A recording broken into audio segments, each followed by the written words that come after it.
सप्ततितमः सर्गः। श्री राम और लक्ष्मण का परस्पर विचार करके कबंध की दोनों भुजाओं को काट डालना तथा कबंध के द्वारा उनका स्वागत। अपने बाहुपाश से घिरकर वहां खड़े हुए उन दोनों भाई श्री राम और लक्ष्मण की ओर देखकर कबंध ने कहा, क्षत्रिय शिरोमणि राजकुमारों, मुझे भूख से पीड़ित देखकर भी खड़े क्यों हो? मेरे मुख में चले आओ, क्योंकि दैव ने मेरे भोजन के लिए ही तुम्हें यहां भेजा है, इसीलिए तुम दोनों की बुद्धि मारी गई है। यह सुनकर पीड़ित हुए लक्ष्मण ने उस समय पराक्रम का ही निश्चय करके ये समयोचित एवं हितकर बात कही, भैया, ये नीच राक्षस मुझको और आपको तुरंत मुंह में ले ले, इसके पहले ही हम लोग अपनी तलवारों से इसकी बड़ी बड़ी बाहें शीघ्र ही काट डालें। ये महाकाय राक्षस बड़ा भीषण है, इसकी भुजाओं में ही इसका सारा बल और पराक्रम निहित है। ये समस्त संसार को सर्वथा पराजित सा करके अब हम लोगों को भी यहां मार डालना चाहता है।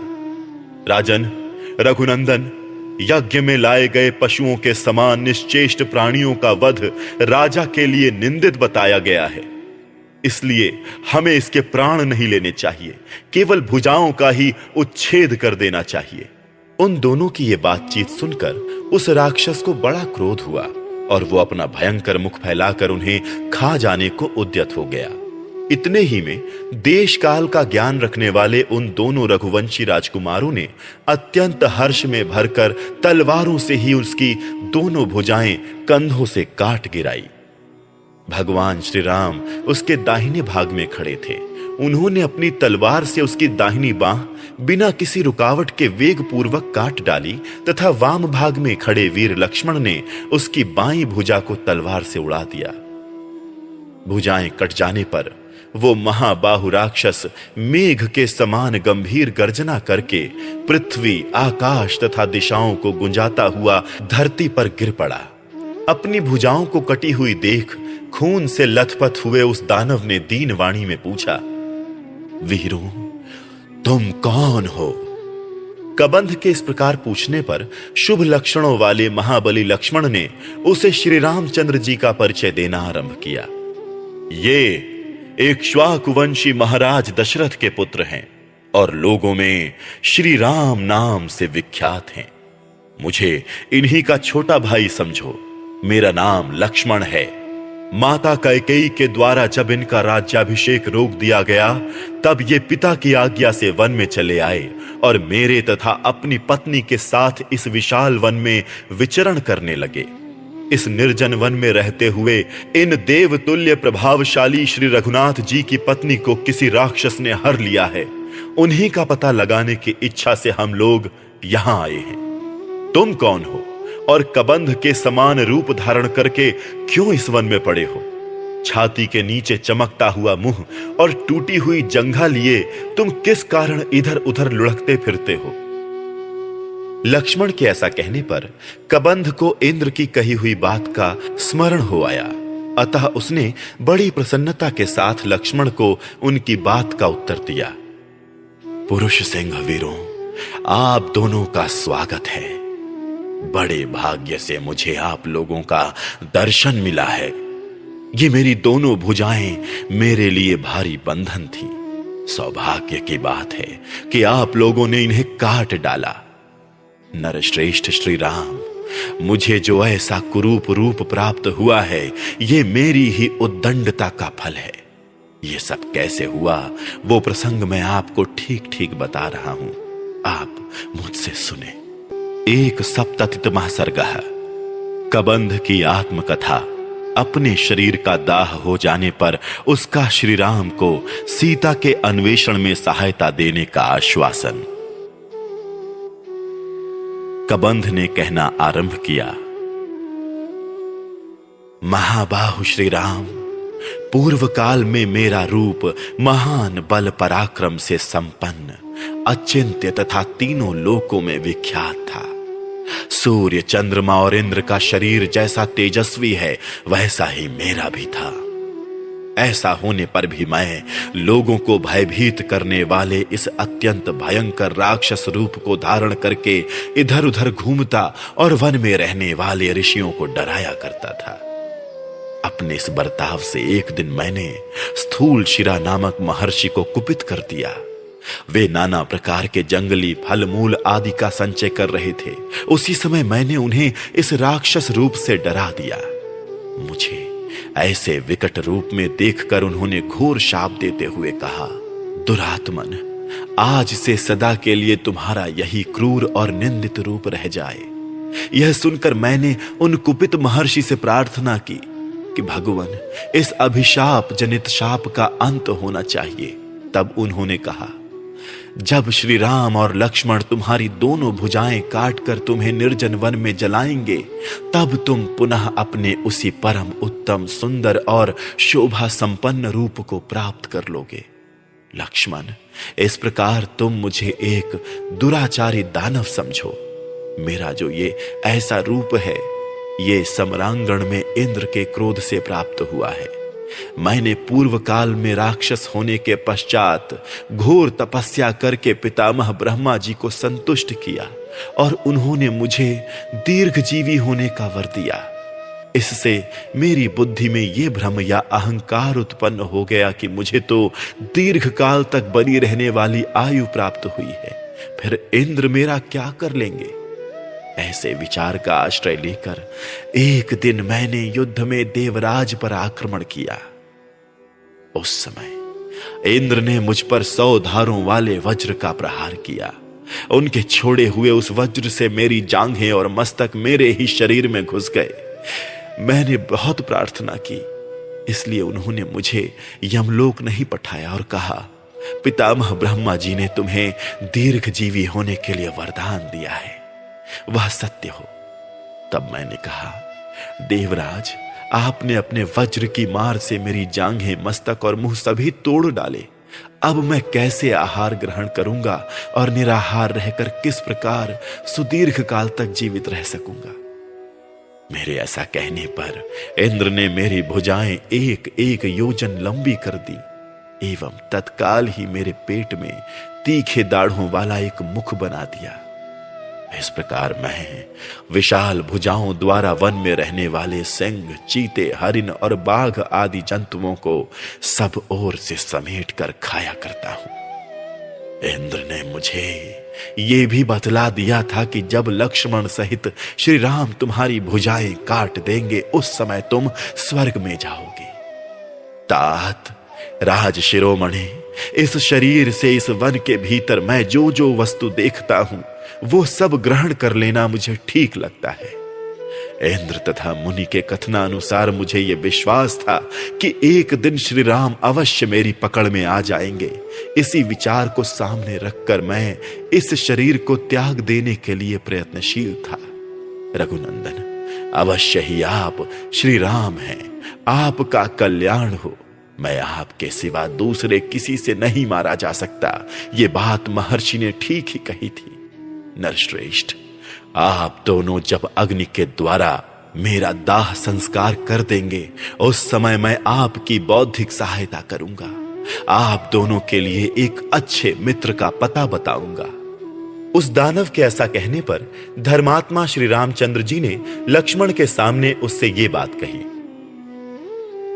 कबंध, मेरी यशस्विनी भार्या सीता को रावण हर ले गया है। उस समय मैं अपने भाई लक्ष्मण के साथ सुखपूर्वक जनस्थान के बाहर चला गया था। मैं उस राक्षस का नाम मात्र जानता हूं, उसकी शक्ल सूरत से परिचित नहीं हूं। वो कहां रहता है और कैसा उसका प्रभाव है, इस बात से हम लोग सर्वथा अनभिज्ञ हैं। इस समय सीता का शोक हमें बड़ी पीड़ा दे रहा है। हम असहाय होकर इसी तरह सब ओर दौड़ रहे हैं। तुम हमारे ऊपर समुचित करुणा करने के लिए इस विषय में हमारा कुछ उपकार करो। वीर, फिर हम लोग हाथियों द्वारा तोड़े गए सूखे काठ लाकर स्वयं खोदे हुए एक बहुत बड़े गड्ढे में तुम्हारे शरीर को रखकर जला देंगे। अतः अब तुम हमें सीता का पता बताओ। इस समय वो कहां है तथा उसे कौन कहां ले गया है। यदि ठीक ठीक जानते हो तो सीता का समाचार बताकर हमारा अत्यंत कल्याण करो। श्री रामचंद्र जी के ऐसा कहने पर बातचीत में कुशल उस दानव ने उन प्रवचन पटु रघुनाथ जी से यह परम उत्तम बात कही।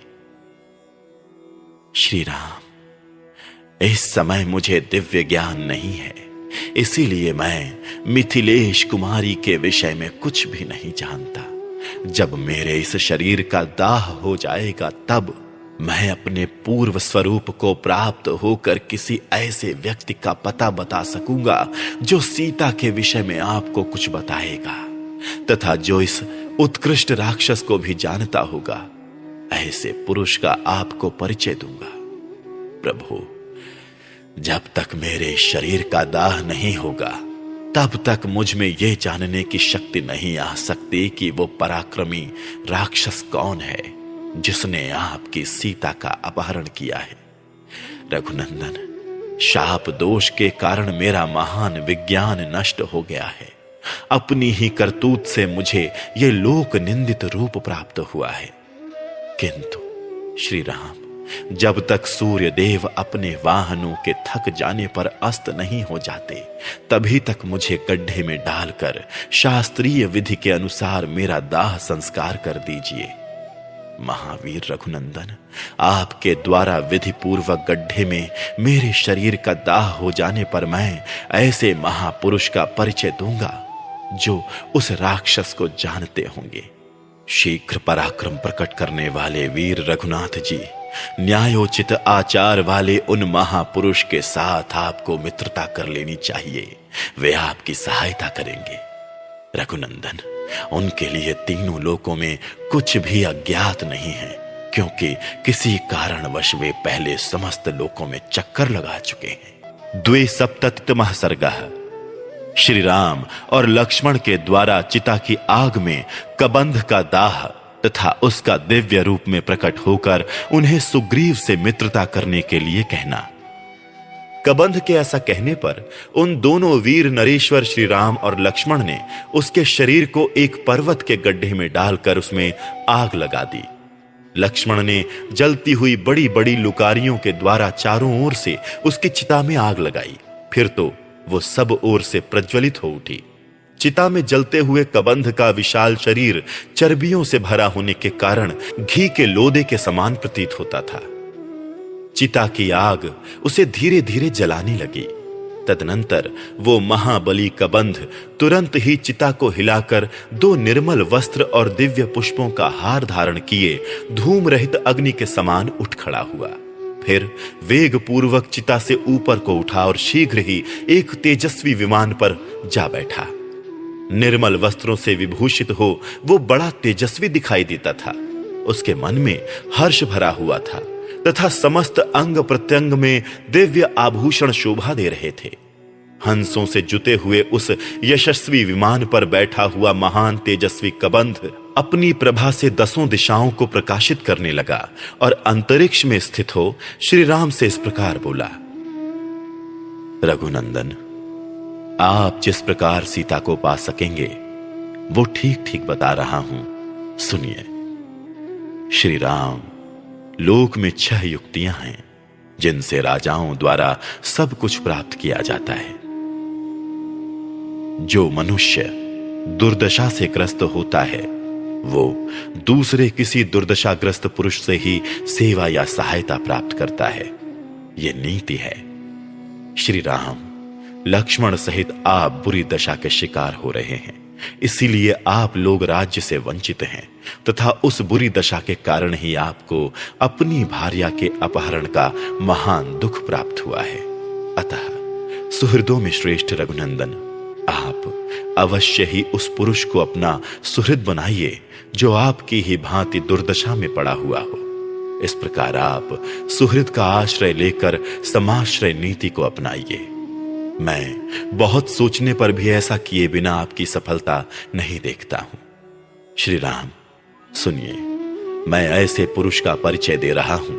उनका नाम है सुग्रीव। वे जाति के वानर हैं। उन्हें उनके भाई इंद्र कुमार वाली ने कुपित होकर घर से निकाल दिया है।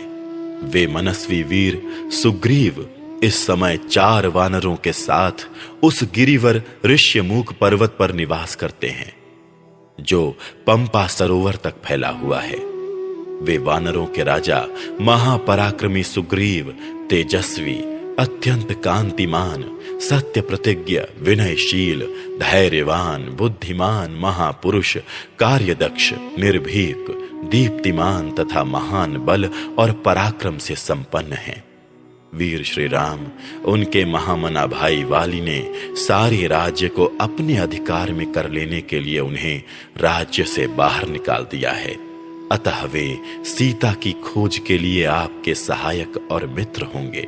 इसलिए आप अपने मन को शोक में न डालिए। इक्ष्वाकु वंशी वीरों में श्रेष्ठ श्री राम जो होनहार है, उसे कोई भी पलट नहीं सकता। काल का विधान सभी के लिए दुर्लंघ्य होता है। अतः आप पर जो कुछ भी बीत रहा है, उसे काल या प्रारब्ध का विधान समझकर आपको धैर्य धारण करना चाहिए। वीर रघुनाथ जी, आप यहां से शीघ्र ही महाबली सुग्रीव के पास जाइए और जाकर तुरंत उन्हें अपना मित्र बना लीजिए। प्रज्वलित अग्नि को साक्षी बनाकर परस्पर द्रोह ना करने के लिए मैत्री स्थापित कीजिए, और ऐसा करने के बाद आपको कभी उन वानर राज सुग्रीव का अपमान नहीं करना चाहिए। वे इच्छानुसार रूप धारण करने वाले, पराक्रमी और कृतज्ञ हैं तथा इस समय स्वयं ही अपने लिए एक सहायक ढूंढ रहे हैं। उनका जो अभीष्ट कार्य है, उसे सिद्ध करने में आप दोनों भाई समर्थ हैं। सुग्रीव का मनोरथ पूर्ण हो या ना हो, वे आपका कार्य अवश्य सिद्ध करेंगे। वे ऋक्षरजा के क्षेत्रज पुत्र हैं और वाली से शंकित रहकर पंपा सरोवर के तट पर भ्रमण करते हैं। उन्हें सूर्य देव का औरस पुत्र कहा गया है।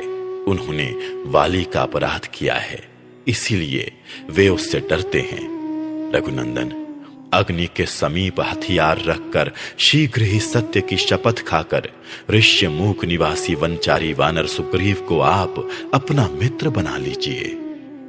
कपिश्रेष्ठ सुग्रीव संसार में नर मांस भक्षी राक्षसों के जितने स्थान हैं, उन सबको पूर्ण रूप से निपुणता पूर्वक जानते हैं। रघुनंदन, शत्रु दमन, सहस्त्रों किरणों वाले सूर्य देव जहां तक तपते हैं, वहां तक संसार में कोई ऐसा स्थान या वस्तु नहीं है जो सुग्रीव के लिए अज्ञात हो। वे वानरों के साथ रहकर समस्त नदियों, बड़े बड़े पर्वतों, पहाड़ी दुर्गम स्थानों और कंदराओं में भी खोज कराकर आपकी पत्नी का पता लगा लेंगे। राघव, वे आपके वियोग में शोक करती हुई सीता की खोज के लिए संपूर्ण दिशाओं में विशालकाय वानरों को भेजेंगे तथा रावण के घर से भी सुंदर अंगों वाली मिथिलेश कुमारी को ढूंढ निकालेंगे। आपकी प्रिया सती साध्वी सीता मेरु शिखर के अग्रभाग पर पहुंचाई गई हो या पाताल में प्रवेश करके रखी गई हो, वानर शिरोमणि सुग्रीव समस्त राक्षसों का वध करके उन्हें पुनः आपके पास ला देंगे। इस प्रकार श्री वाल्मीकि निर्मित आर्ष रामायण आदि काव्य के अरण्य कांड में 72वां सर्ग पूरा हुआ।